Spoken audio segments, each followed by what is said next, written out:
At 0642 hours, the satellite feed showed the shipping container doors swing open on a Chinese pier. And in the gray light of a coastal morning, US analysts saw the shape they had been dreading: a supersonic anti-ship missile canister built to turn the Persian Gulf into a kill box. The air over the Arabian Sea was heavy with heat haze even before sunrise. A thin veil of dust floated above the water, smearing the horizon and making distant hulls look like ghosts. Wind from the northwest at 12 knots pushed a low, rolling sea that slapped the sides of oilers and escorts with a steady, impatient rhythm. Visibility was 7 nautical miles toward open water and less than 5 toward the Iranian coastline, where coastal glow and humidity turned the shore into a soft, dangerous blur. It was a calm morning by seaman's standards. Exactly the kind of weather that makes long-range missiles feel closer. Then the classified flash message hit the strike group command net. Confirmed transfer. Supersonic coastal defense package en route. Iranian receipt imminent. I'm your host at US Defense Watch, where we break down the operations shaping global security. And what happened after Iran bought a new supersonic anti-ship threat wasn't just another weapons deal. It was a wake-up call for any fleet that thinks distance alone is safety, and for any commander who still believes carrier groups can operate near hostile coasts without treating the missile shoreline like a moving front line. Iran was the aggressor in this story. Not because a missile had already flown, but because capability is intent when it is purchased for one purpose. The weapon system at the center of the shift was China's CM-302 supersonic anti-ship cruise missile, a 290-kilometer reach, sea-skimming profile, and terminal speed designed to stress the exact defensive layers carrier escorts depend on. It was not a political symbol. It was a geometry changer. The moment it arrived, it would create new no-go arcs along the Iranian coastline, turning ports, headlands, and hardened launch sites into invisible fists that could punch far beyond the Strait of Hormuz. The location was the Persian Gulf and the Strait of Hormuz approaches, the narrow throat where shipping lanes compress and where the difference between safe standoff and inside the envelope can be measured in minutes. The U.S. carrier at immediate risk was USS Abraham Lincoln, operating with a protective shell of Arleigh Burke-class destroyers, a Ticonderoga-class cruiser, and a layered air picture fed by an E-2D Advanced Hawkeye. The second carrier group, USS Ronald Reagan with her own escorts, was farther out but already moving, because the response to a supersonic coastal threat is not to wait until the first missile launch. The response is to move the entire map. Iran's leadership understood something very simple. You do not have to sink a carrier to change American behavior. You only have to make the approach feel expensive. A supersonic missile purchase is a strategic tax. It forces the US to spend interceptors, to adjust lanes, to pull back, to accept longer flight legs, to widen logistics tails, and to fight inside an environment where a single mistake can turn into a national trauma. Tehran's coastal defense commanders had built their doctrine around this logic for decades. Mines, fast boats, drones, and subsonic anti-ship missiles. But the CM-302 was different. Subsonic sea skimmers can be killed in layers.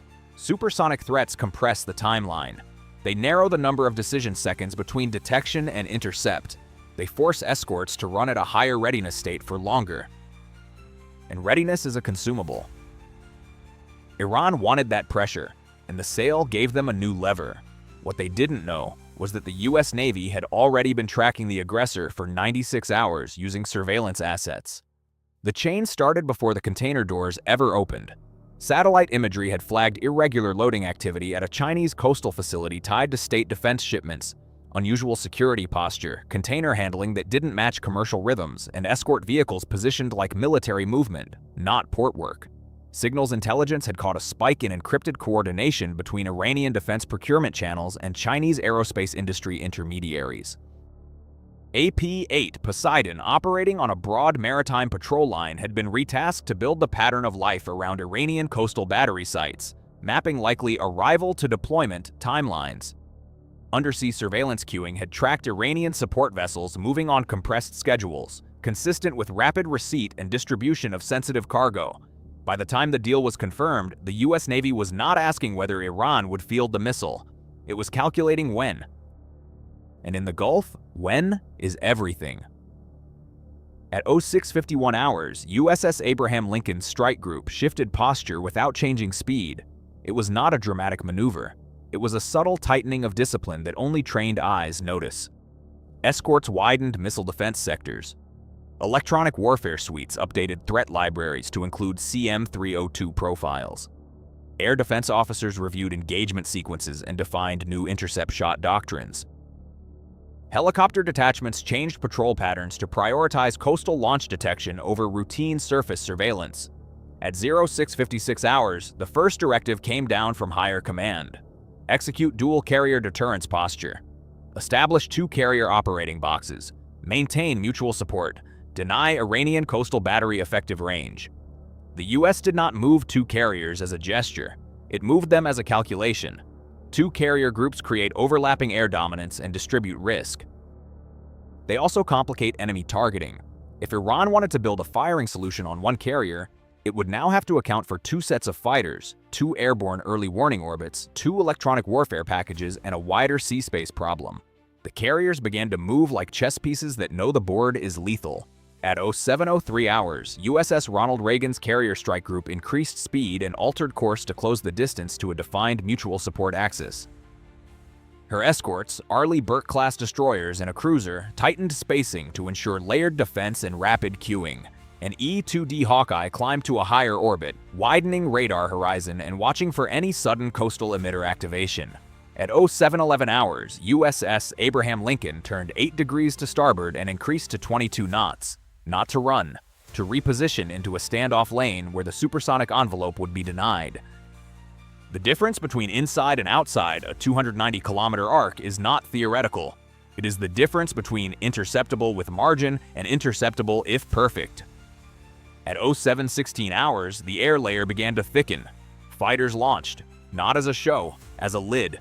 FA-18S took CAP stations along the likely approach corridors. EA-18G Growlers established electronic support orbits to watch for coastal targeting emissions and to be ready to disrupt them. The Hawkeyes fed a composite picture to every ship so no single radar track could be isolated and exploited. Iran watched all of it. From coastal command posts, Iranian officers saw the US groups shifting, and for a moment, satisfaction returned. They had not fired. They had not even deployed the missile yet, and already the Americans were moving. That was the first victory Iran wanted, movement forced by fear. But forcing movement is not the same as controlling the sea. The US response was not retreat. It was reconfiguration for dominance. At 0722 hours, an Arleigh Burke-class destroyer in Lincoln's screen broadcast a cold message on maritime guard, directed not at civilian shipping but at the shoreline.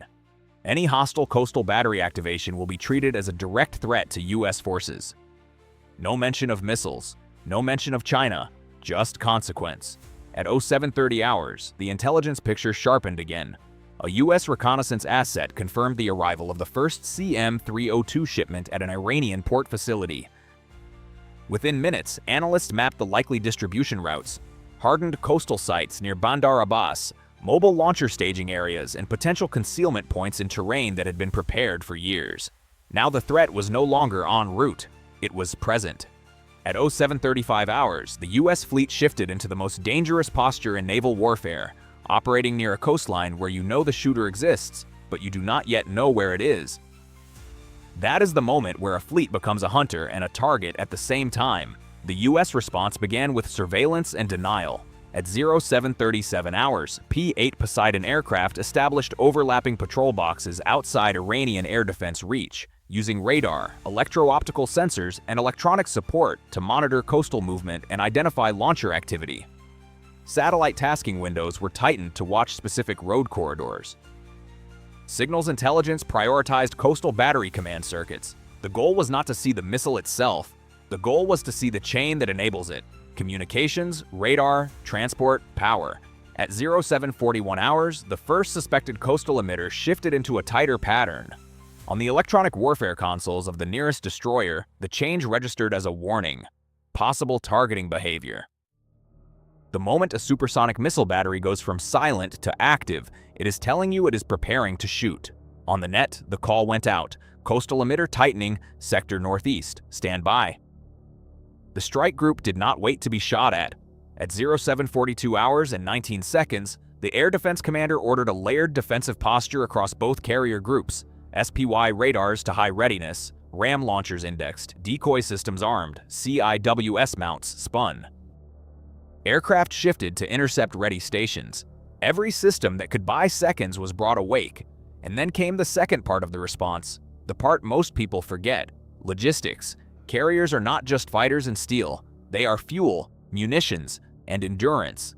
If Iran's missile envelope forced the carriers farther out, the US had to compensate with tanking plans, resupply schedules, and flight deck cycles that could still generate combat power at longer distance.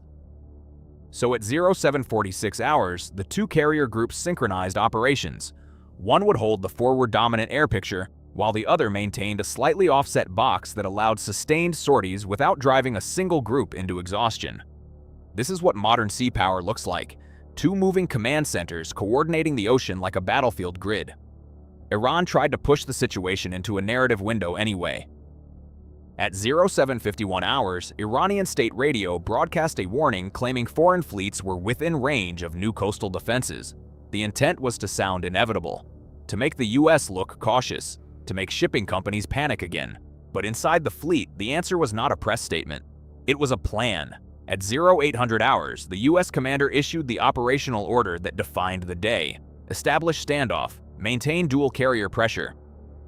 If coastal battery locks or launches, execute immediate suppression. Suppression meant speed and precision. If a coastal site activated fire control, the response would be immediate: tomahawks, air-launched standoff weapons, electronic attack, and if necessary, direct strikes against the nodes that made the missile battery function. The timeline was now locked. At 0806 hours, the first real crisis hit the net. AP-8 Poseidon reported a convoy of transporters moving from a port facility toward a known hardened coastal battery complex. Speed 35 kilometers per hour, spacing consistent with launcher transport. A second ISR feed confirmed additional vehicles moving in parallel. The probability collapsed. The missiles were being deployed. At 0812 hours, the Hawkeye detected brief coastal radar illumination. 3 pulses, then silence. Not enough to fire, enough to test. It was a probe, a measurement. A warning. At 0813 hours, the US fleet responded like it had been waiting for that exact flicker. Growlers pushed forward, attacking the likely fire control bands with controlled jamming designed to disrupt targeting without escalating into a full strike yet. Fighters shifted closer, ready to intercept drones or aircraft that might be used as decoys. Destroyers refined their decoy programming and intercept doctrine for supersonic profiles. The message to Iran was simple: you can light up, but you will be blinded. But Iran wanted more than a warning. It wanted to force the US to choose between pulling back farther and risking credibility. So at 0819 hours, Iranian coastal commanders made the most dangerous decision of the day. They held illumination longer. On the destroyer's console, the warning tone sharpened. The radar pattern was now consistent with a weapons-quality track attempt, an effort to create a firing solution even if a launch would not immediately follow. On the net, the voice was flat and lethal. Coastal battery attempting lock. Weapons free on suppression. The US did not fire a missile first that day in the story the world would see. It fired first in the story that mattered, the electromagnetic story. The US stripped the battery's certainty before it could become a missile in flight. At 0820 hours and 11 seconds, Growler jamming intensified in a narrow, surgical cone. At 0820 hours and 29 seconds, the Hawkeye confirmed the coastal emission degraded. At 0821 hours, the battery went silent again. Iran had tried to hold the lock. It lost the lock, and in losing it, it revealed where it was. That is the unforgiving truth of coastal missile warfare. The moment you try to see, you become visible. At 0824 hours, the US escalated to the final deterrence move short of open war. Both carrier groups launched synchronized strike packages into standoff orbits, not to bomb immediately, but to exist as an unmistakable threat. Aircraft carrying precision weapons held at the edge of the coastal umbrella. Tankers flowed behind them. The message to the shoreline was unmistakable. If you launch, you will be hit before your smoke clears. This is why the US moved 2 carrier groups. Not for spectacle, for options. 2 groups meant Iran could not focus on one center. It meant Iran's coastal batteries had to cover more sea space. It meant the US could rotate aircraft and sustain pressure. It meant that if suppression became necessary, the US could execute it while maintaining defense. By 0835 hours, the strategic goal was achieved. The carriers were outside the new supersonic envelope. The air layer was dominant. The coastal battery had been forced to blink. And Iranian commanders had learned the new rule. Buying a missile does not buy control. It buys attention, it buys risk, and it buys a response designed to make your purchase a liability. The outcome of the confrontation was not a missile impact. It was a shift in posture that rewired the Gulf. Shipping lanes adjusted. Naval operating boxes moved. Iran's coercion attempt produced a larger U.S. presence, not a retreat. Two carrier strike groups now operated in mutual support, backed by layered missile defense, airborne surveillance, electronic warfare, and the implicit threat of immediate suppression. Iran did not get the clean fear victory it wanted. Because the US did not treat the CM-302 as a single weapon, it treated it as a system, and systems can be denied. The lesson is brutal and modern. Supersonic anti-ship missiles compress time. They punish slow decision-making. They force navies to operate with tighter readiness and greater standoff. But they also force the shooter to build a chain. Transport, power, radar, comms, training, and discipline. If that chain is watched, mapped, and targeted, the missile becomes a flash of vulnerability, not a permanent advantage. Modern naval power is not only steel. It is architecture, satellites to see the shipment, P-8S to map the coastline, Hawkeyes to fuse the picture, growlers to blind the battery, destroyers to intercept, and carriers to project consequence. When that architecture moves, it doesn't just react to threats, it changes what threats mean. That morning in the Persian Gulf, Iran bought a new supersonic anti-ship threat. So the US moved two carrier groups, and the Gulf learned a simple truth. The side that owns the timeline owns the sea. But the hidden cost of the day was measured in the things commanders don't say on open radio. Interceptor inventories, crew fatigue, and the slow burn of sustained readiness. At 09:02 hours, the 1st Destroyer's air defense team ran a real-time intercept math drill for a supersonic profile. Detection window, track stability, shot doctrine, and the hard truth that you don't get infinite tries. A subsonic sea skimmer gives you layers and time. A supersonic sea skimmer gives you seconds and demands perfection. That is why the US adapted immediately, not by trusting one magic weapon, but by stacking probabilities. Early warning from airborne radar, disruption from electronic attack, and intercept from layered missiles if disruption failed. At 09:17 hours, the logistics officers rewrote the flight plan. If the carriers held farther out, every strike and patrol leg grew longer. That meant more tanking, more deck cycles, more stress on maintenance crews, and more demand on fuel and ordnance ships. Two carrier groups made that sustainable. One group alone would have been forced to choose between being present and being exhausted. At 09:40 hours, the intelligence cell updated the threat map again. They marked every road corridor, every hardened site, every suspected transporter staging area. The CM-302 had not arrived. It had begun a new game of hide-and-seek along a coastline designed for concealment, but the US had already shown the counter. The moment a battery tries to see, it can be blinded. The moment it moves, it can be tracked. And the moment it fires, it can be suppressed. That is why the most important consequence of the day was not where the carriers moved. It was what Iran learned. The purchase had not granted freedom to threaten. It had granted the US a reason to reshape the entire operating environment around Iranian vulnerability. In the end, the missile was a tool. The response was a system, and systems decide wars. At 10:12 hours, the final proof of the shift arrived in the quietest form possible. The strike group's operating box was now written into every watch officer's board. The coastline on the map was no longer just land. It was a 290-kilometer arc of consequence drawn outward into the sea, a moving boundary that defined where carriers could safely generate sorties and where escorts had to be ready to fight at the edge of reaction time. That is why the move of two carrier groups mattered. It was not about showing flags. It was about turning a new enemy capability into a predictable, managed problem, and making sure Iran's purchase delivered the opposite of what Tehran wanted.